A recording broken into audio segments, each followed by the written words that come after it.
You are sitting in a park in the late afternoon when a woman takes the bench beside you. Her skin is almost white. Her hair is silver, curled tight against her head. Her eyes are pale blue, unreal, until she turns and you see them move. You ask her name. She says, Amara, and tells you her family comes from a small tribe in sub-Saharan Africa. The contradiction takes a second to land. She is a black woman with albinism. Then life continues. She types her number into your phone with her left hand. You meet again in a date. She notices colors you cannot separate, remembers dates you forgot, and describes ordinary Tuesdays from 10 years ago as if they happened this morning. Then your alarm goes off. You lie there half awake with one strange question. Could a person like that exist? Statistically, yes, but the better question is stranger. If we built one human being trait by trait, using rare but real features found in our species, what would the rarest possible person look like? Start with origin. Humanity is not one smooth population. It is split into thousands of ethnic groups, often estimated around 7,000 worldwide. Han Chinese alone make up about 18% of humanity. At the other end are groups so small that one village meeting could hold a meaningful fraction of everyone. The Sentinelese of the Andaman Islands are usually estimated between 50 and 400 people. The Kawahiva in the Brazilian Amazon may number fewer than 30. Imagine a child born into a group of 500 on a planet of 8 billion. That is roughly 1 in 16 million. Our rare human has barely been sketched, and the odds are already thinner than many lotteries. But origin is only the frame. Now change the body. Albinism comes from mutations affecting melanin production, the pigment system behind skin, hair, and much eye color. When that pathway is severely reduced, the result can be pale skin, white or silver hair, and eyes that appear blue, gray, violet, or pink, depending on how light scatters behind the iris. Globally, albinism is often estimated around 1 in 20,000, though local rates vary, because inheritance, founder effects, and isolation matter. Combine that with the tiny ethnic origin, and the person is now about 1 in 320 billion. Now give the person different eyes. Green eyes are rare, around 2% by common estimates, but the more unusual trait is complete heterochromia, one eye a different color from the other. It usually comes from uneven melanin. In the iris, sometimes inherited, sometimes linked to another condition, and often harmless. A common estimate for complete heterochromia is about 0.06%, or 1 in 1,667. Then add left-handedness.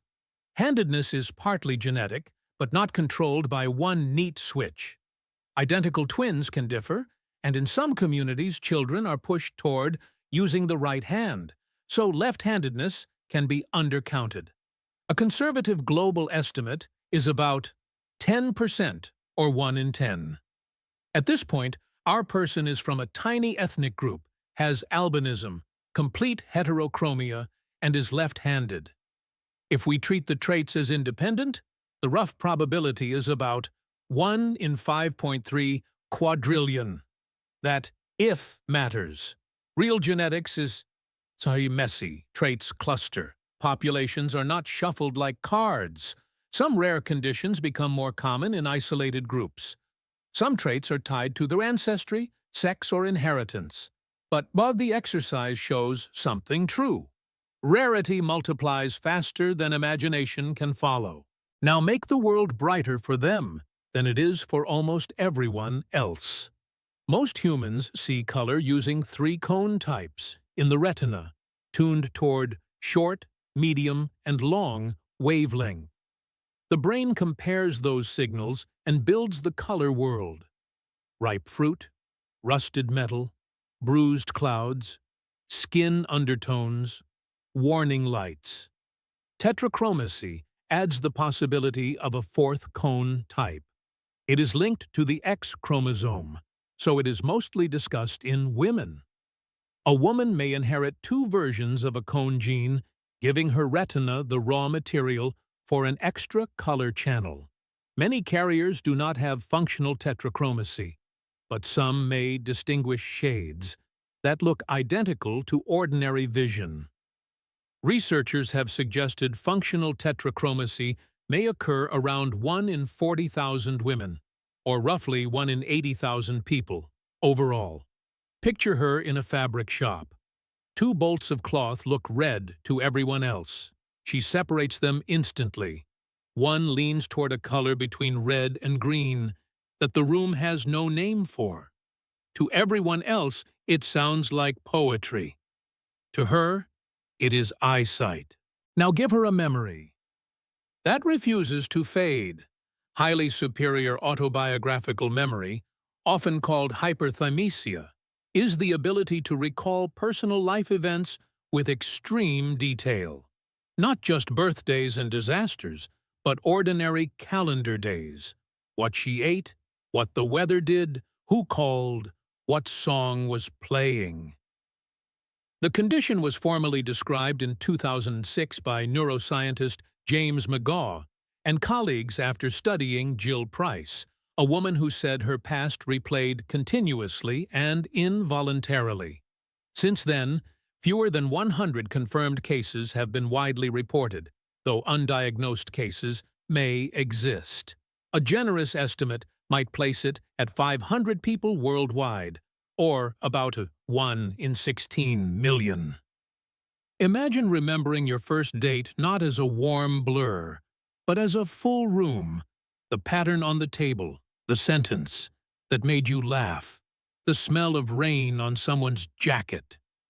That gift would also be a burden. Embarrassment, grief, rejection, small cruelties, private shame, none of it dissolves normally. Now combine the full person, a member of an ethnic group of 500, with albinism, complete heterochromia, left-handedness, functional tetrachromacy, and hyperthymesia.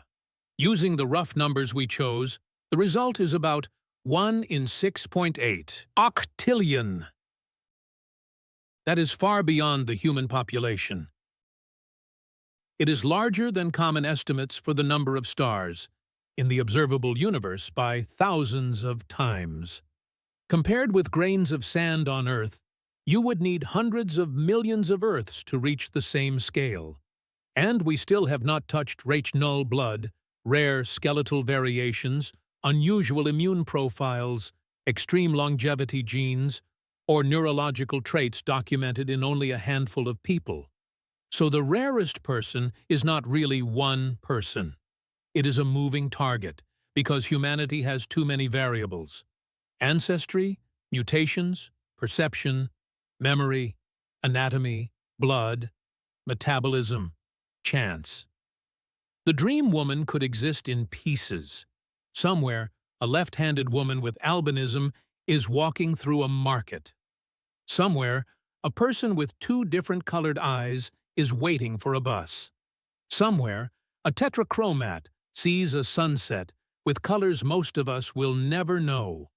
Somewhere, a person remembers a Tuesday from 1998 with painful clarity. The point is not that one mathematically perfect rarity is secretly hiding on Earth. The point is that every person is already an impossible stack of unlikely events. Two parents meeting, one embryo surviving, one body forming, one mind becoming itself, one life arriving at this exact second. There are billions of people in the world, but none of them are a spare copy of you.